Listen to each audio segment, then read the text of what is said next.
को खड़े कर दो मोदी के सामने। और अगर मोदी ये कहता है ना कि ये आतंकवादी, हमारे बचपन से मैं इतनी सी थी जब से मुझे याद है कि मेरी पूरी मायके की फैमिली भी बीजेपी को बिलोंग करती थी। बीजेपी को कमल का फूल पे देना है, कमल के फूल पे देना है। और मेरे ससुराल वाले अभी भी पूरा A to Z मोदी के पीछे पागल है, पागल। हाँ, मैं कैडर वोट हूँ बचपन से, जब से मेरे मम्मी पापा देखे थे उससे मेरे सास ससुर मेरे हस्बैंड सब मोदी का एक वर्ड नहीं सुन सकते वो उनके। लेकिन मैं मोदी के अगेंस्ट खड़ी होंगी क्योंकि उन्होंने बोलते हैं बेटी का विकास, बेटी का विकास। क्या बेटी का विकास? मुझे किसी से मैं सैलरी नहीं बता सकती अपनी। सब आसपास में सोचते 25 साल से बहु नौकरी करी, पता नहीं 1-1.5 लाख कमा रही होगी। और मैं अपनी कुछ भी नहीं, बहुत बिल्कुल। मैं अभी भी फैन है, मेरी फैमिली तो अभी भी फैन है, लेकिन मेरे को कहाँ कुछ भी प्रॉफिट मिला, मुझे कहाँ मेरा अधिकार मिला मोदी से। इसीलिए मैं मोदी के अगेंस्ट हूँ। अब वोटिंग अगर हमें न्याय नहीं मिलेगा तो मैं तो अपना पर्सनली बता रही हूँ, चाहे मेरा पूरा फैमिली अगेंस्ट हो, मैं तो मोदी को कभी वोट नहीं दूंगी। काटा है बिल्कुल।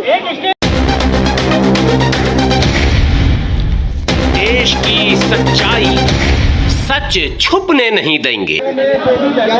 मेरा नाम सुदेश डबास है, मैं दिल्ली से ही बिलोंग करती हूँ और मैं लैब टेक्नीशियन हूँ। जो ये मैडम है, ये पेशेंट का काउंसलिंग करती हैं, उनको परामर्श देती हैं और हम HIV टेस्ट करते हैं, हम पैरामेडिकल स्टाफ। ठीक है, यस, आपकी हमारी ज़रूरत, एक काम नहीं होगा सरकार का हमारे बिना। क्यों?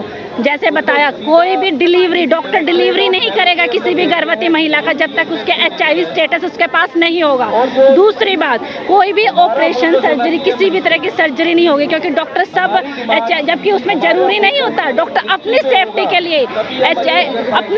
लिए कराता है कि कहीं पेशेंट को HIV हो और मुझे प्रिक हो जाए तो मेरे को भी अच्छा, इसीलिए डॉक्टर अपनी सेफ्टी के लिए कराता है, नहीं चाहते भी कराते हैं। ठीक है। तीसरी बात, STI, जिनको सेक्सुअल ट्रांसमिशन डिजीज होती हैं, उनको HIV रेशो बहुत ज़्यादा उनमें पॉजिटिव मिलता है। अगर उनका HIV टेस्ट नहीं होगा तो उनका पूरा प्रॉपर इलाज नहीं होगा, जो कि इतनी गंभीर यौन संबंध बीमारियां होती हैं। चौथा है कि विदेश का कोई भी इवन कोई भी कॉलेज में या कहीं भी हम सबमिट करते हैं, जैसे अब कोविड हो गया, कोविड सब जानते हैं, लेकिन मैं आपको पता है 96 से HIV में टेस्ट कर रही हूँ। मैंने 10 साल मौलाना आजाद मेडिकल कॉलेज में काम किया है, 15 साल मैंने महर्षि वाल्मीकि हॉस्पिटल दिल्ली में काम किया है और अब मैं बाबा साहेब अम्बेडकर हॉस्पिटल में वर्किंग हूँ। 25 साल मुझे पूरा, मतलब चलो मैं 19-20 साल की लग गई थी, मेरी 44 साल उम्र है, पूरा मेरी उम्र इसमें चली गई। मेरी सैलरी पता उस टाइम कितनी थी? 3500। लेकिन उस टाइम परमानेंट बंदे की 5000 सैलरी होती थी, सिर्फ 1500 रुपए का डिफरेंस था। वो उस टाइम मेरी सैलरी बहुत अच्छी मानी जाती थी और मैं डायरेक्ट नेको के थ्रू थी। जो हमारी दिल्ली स्टेट 8 कंट्रोल सोसाइटी है वो 98 में बनी है, जबकि मैं 96 से वर्किंग हूँ। 2 साल पहले जो मेरा डिपार्टमेंट है उससे भी 2 साल पहले मैं सीनियर हूँ। मैं दिल्ली कंझावला में रहती हूँ। इस सिस्टम में कमी ये रह गई कि पहले तो ये नेको के थ्रू था तो फिर भी सही था, फिर उसका दिल्ली सोसाइटियाँ बना दी गई।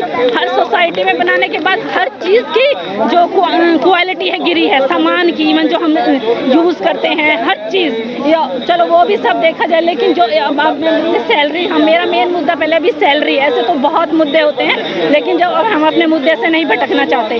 ठीक है, मेरी 3500 सैलरी थी उस टाइम, ठीक था। उसके बाद 5000 हुई, फिर 6500 हुई, फिर उसके बाद जब मैडम ने बताया कि हम इतने टाइम धरने पेंशन पे बैठे, उसके बाद हमारी 12000 कुछ वो सैलरी हुई। उसके बाद एकदम से जैसे परमानेंट एम्प्लॉय का पे कमीशन आता है, इसी तरह से हमारा नेको का फेज 1, 2, 3, 4, 5 ऐसे चलता था, तो उसमें हमारा थोड़ा सा सही हो जाता था लेवल। बट अब जो हम बता रहे हैं 10 साल में इतना डिफरेंस आ गया, आपको भी पता है।